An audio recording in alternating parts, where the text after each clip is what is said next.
Depuis la mise en place de la fête du vin sur les quais, les usagers de la bicyclette rencontrent des difficultés depuis des années pour se frayer un chemin au milieu de la manifestation. Les conflits d'usage avec les piétons sont nombreux et ce qui est fort normal, les flux étant largement augmentés pendant cette période. Pendant des années, beaucoup d'usagers, des associations de cyclistes ont protesté pour trouver une solution qui permette de limiter ces effets et surtout de permettre à ceux qui se rendent à leur travail pour maintenir un accès suffisamment performant pour leur permettre de continuer leur trajet pendant cette période.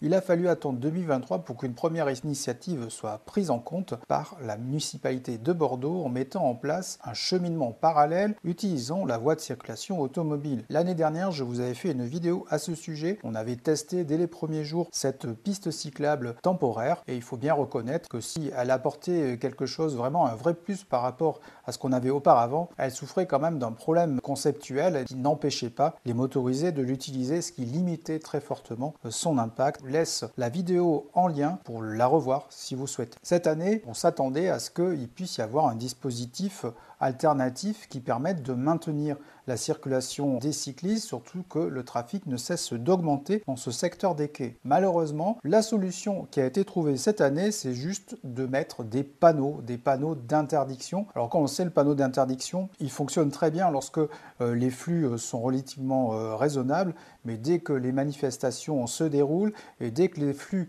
augmentent sensiblement, on sait très bien que probablement les piétons vont prendre la place des cyclistes et les cyclistes vont essayer de trouver une solution pour se déplacer pendant cette période. Vu le dispositif mis en place cette année, le cycliste est largement perdant compte tenu de l'espace qui lui est laissé dans le secteur le plus étroit au niveau du miroir d'eau. Donc la signalisation reste malgré tout assez claire, il n'y a pas de doute possible sur l'interdiction. Pour autant, un certain nombre de fois où j'ai emprunté cette zone-là, j'ai constaté que ce n'était pas toujours très efficace. Et dès que l'affluence des piétons augmente, il y a un trafic qui se génère et qui rentre en conflit avec l'interdiction qui est donnée. Alors que peut-on dire de ce dispositif? Alors il est clair, il n'y a pas de souci, les interdictions sont bien signalées, pour autant, faute de contrôle, faute de mettre en place vraiment une régulation à l'aide de personnes qui permettent de contrôler tout ça toute la journée dans des zones où on se retrouve avec beaucoup de piétons. Ici, la mairie et la CCI n'ont toujours pas compris qu'envoyer un trafic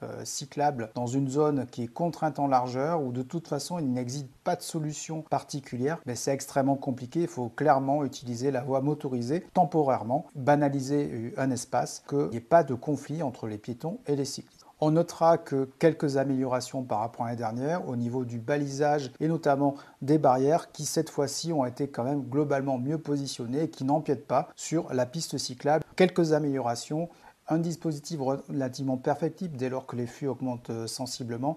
La zone n'est vraiment pas adaptée pour accueillir autant d'usagers en même temps. La piste qui passe devant le miroir d'eau, elle est extrêmement étroite. Les block-stop qui ont été disposés après les attentats de Nice empiètent très, très largement et sont utilisés comme de véritables canapés par les personnes qui vont au miroir d'eau pour pouvoir regarder leurs enfants s'amuser. On attend donc que l'année prochaine, on ait un dispositif où on n'hésite pas à réduire temporairement l'espace de la voiture, d'autant plus que lors des soirées, la partie qui est devant les quinconces était totalement fermée à la circulation. Donc on peut imaginer revenir sur un dispositif un peu plus intermédiaire entre ce qu'on avait cette année et en 2023. Voilà, cette vidéo est à présent terminée. On se retrouvera très prochainement pour continuer à parler sur les infrastructures cyclables de la métropole bordelaise.